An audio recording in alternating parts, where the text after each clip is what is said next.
بسم اللہ الرحمن الرحیم. جب میاں بیوی کا نکاح ہو تو اللہ یہ چاہتے ہیں کہ اب ان کا ہر کام کیا ہونا چاہیے؟ مشترک. دیکھو تہجد میں تنہائی پسند ہے نا اللہ کو, لیکن بیوی والی کے بغیر تنہائی ہو یہ پسند نہیں ہے.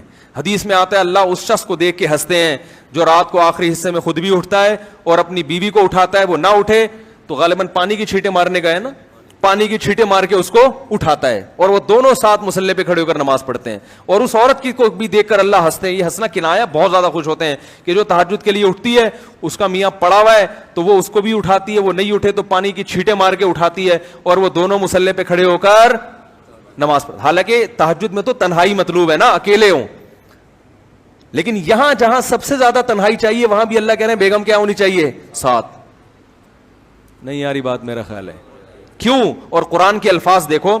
آج جو ہم نے سورت پڑھی ہے تراویح میں, یوم یفر المرء من اخیہ, یہ ٹیکنیکل باتیں آپ کو سننے کو مل رہی ہیں, ان کی قدر کرو.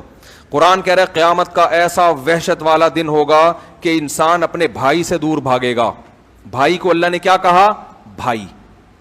وصاحب یوم یفر المرء من اخیہ وامہ, اپنی ماں سے بھی دور بھاگے گا. وہ کہے گا بھائی میں اپنے آپ کو بچاؤں, یہ اماں کہاں سے آ گئی ہے اس مصیبت میں, اماں کہیں میری نیکیاں نہ مانگ لے مجھ سے, یہ ڈر ہوگا.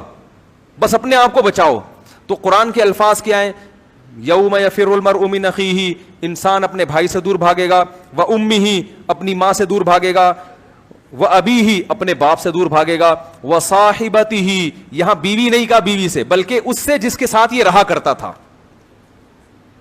نہیں یاری بات سمجھ ہے میرا خیال. حالانکہ رہتا تو بھائی کے ساتھ بھی ہے, رہتا تو باپ کے ساتھ بھی ہے, رہتا تو ماں کے ساتھ بھی, لیکن بیوی کے لیے صاحبہ کا لفظ, صاحبہ کہتے ہیں جو ہمیشہ آپ کے ساتھ رہتی. اس میں اللہ نے بتا دیا کہ عورت کا مقصد یہ ہوتا ہے کہ پھلتر کی طرح چپک گئی ہے ابھی تمہارے ساتھ.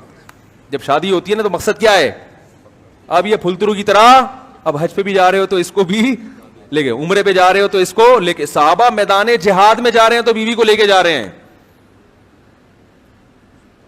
تو یہ شریف آدمی کی علامت ہوتی ہے, کہیں تفریح پہ جا رہا ہے تو بیگم اس کے ساتھ پھلترو کی طرح چپکی ہوئی. اس کا فائدہ یہ ہوتا ہے کہ وہ پکنک پہ ادھر ادھر آنکھ مٹکنے کی کوشش, اس کو پتا ہوتا ہے فرشتے شاید میری ایسی نگرانی نہ کریں جیسی یہ کر رہی, تو برائیوں سے بھی بچتا ہے انسان. اور سفر میں جانے کے بعد انسان میں جو خواہش پیدا ہوتی ہے, شہوت پیدا ہوتی ہے گھر سے دوری کی وجہ سے, اس کے ناجائز طرف جانے کے امکانات بڑھ جاتے ہیں, کیونکہ بیگم تو ہے نہیں, اور خطرہ اس لیے بھی ہوتا ہے کہ کوئی پوچھنے والا بھی نہیں ہے. اپنے شہر میں, اپنے ملک میں تو آدمی برائی کرتے ہوئے ڈرتا ہے نا کہ پکڑا جاؤں گا, لوگ بولیں گے تو یہاں کیا کر رہا ہے بھائی, تو وہی ہے نا جو ادھر رہتا ہے, گولے گھنٹے کی دکان کے ساتھ رہتا ہے, تو پکڑ لیتے ہیں. کسی اور ملک میں کون, کس کو کیا پتا کون ہے, تو زنا کی طرف جانے کے امکانات کیا ہوتے ہیں. تو وہاں بیگم اگر ساتھ ہوگی تو نگرانی بھی ٹائٹ والی ہوگی. ویسے فرشتے زیادہ نگرانی کرتے ہیں, ایک میں مثال دے رہا تھا, نگرانی بھی کیا ہوگی, کیونکہ کلپ بنا دیتے ہیں لوگ کہ اس نے بیگم کو فرشتوں سے بھی زیادہ اعلیٰ کہہ دیا تو کفر دار اسلام سے خارج ہو گیا. تو نگرانی بھی ٹائٹ والی ہوگی اور برائی کے جذبات بھی پیدا نہیں ہوں گے. سمجھ رہے ہو کہ نہیں سمجھ رہے؟ تو اس لیے اس کو میں نے کہا بیٹا اس کی شادی کرا دو, اور اس کو بولے دلہن کو لے کے کہاں نکل لے, چلے پہ نکل لے.